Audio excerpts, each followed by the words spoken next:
So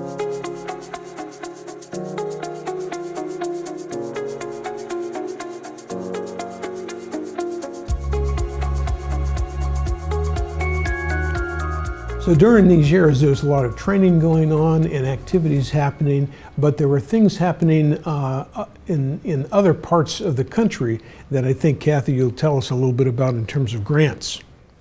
Right. We were, as a country, we were losing a lot of jobs overseas, especially in the manufacturing industry.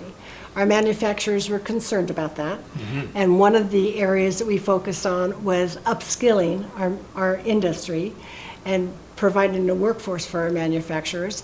But we also wanted to provide some training that we didn't have dollars for. So we started to look for federal money.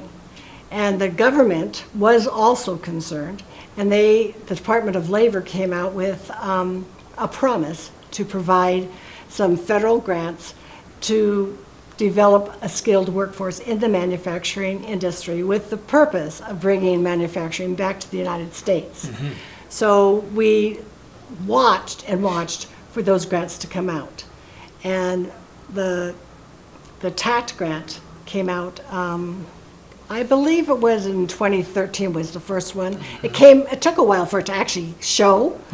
And when it came out, I watched for it.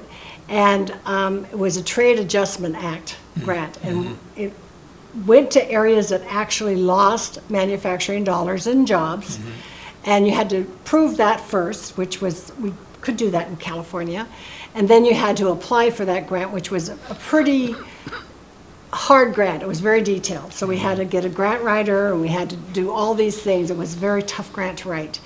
And we watched it for a while, and I know it was awarded to St. Louis College, and Dr. Shannon, who was president of Chaffey College. Right. He was a former president of that college.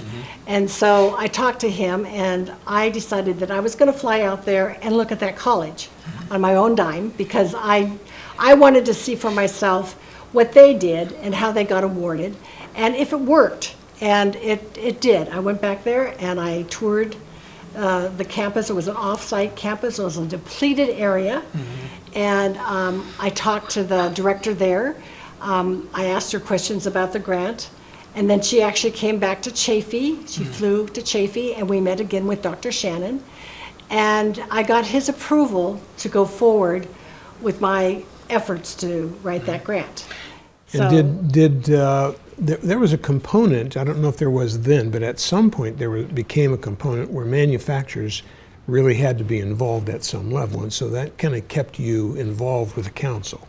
Oh yes, I was always involved with the council. Yes. So I had to get that approval first, though, before I could go back to the manufacturers and tell them about the grant, because I needed all of them on board, because I had to show that before so that I could give power to our grant to be awarded the grant. So we thought that we'd write the grant, and then we thought we wouldn't get it the first time, and then we'd go for it again, because that's usually what happens with those great big federal grants.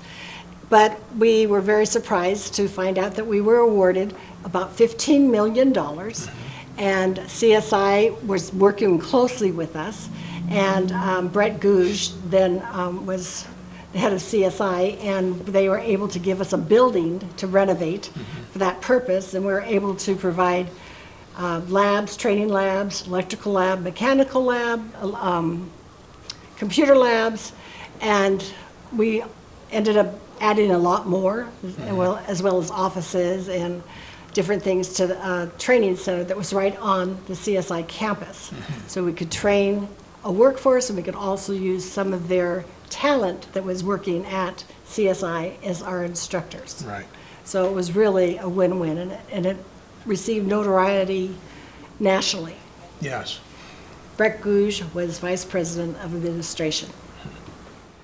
And so, Wally, tell me a little bit about how the council then supported all of these efforts with the TAC grant.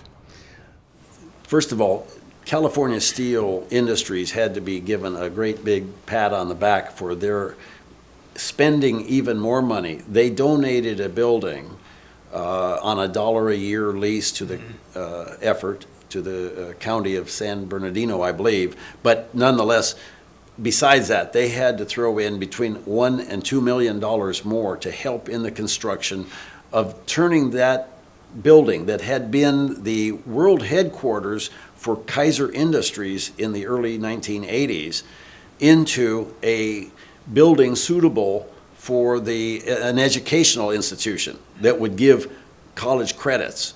That really changes the kind of construction that had to be made in that building. It was not just a paintbrush overhaul. So the other members of the Manufacturers Council probably played relatively little role at that point, other than as a support for the name that we created called the Manufacturing Council of the Inland Empire.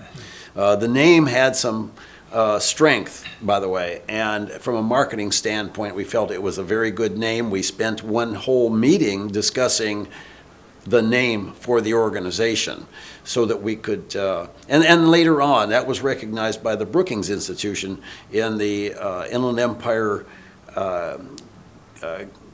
efforts, i.e. GO, what's called i.e. GO, that it was the best public-private partnership that they could recognize in the Inland Empire, was between the Manufacturers Council and the Chaffey College to produce the InTech Center. Wonderful, yes.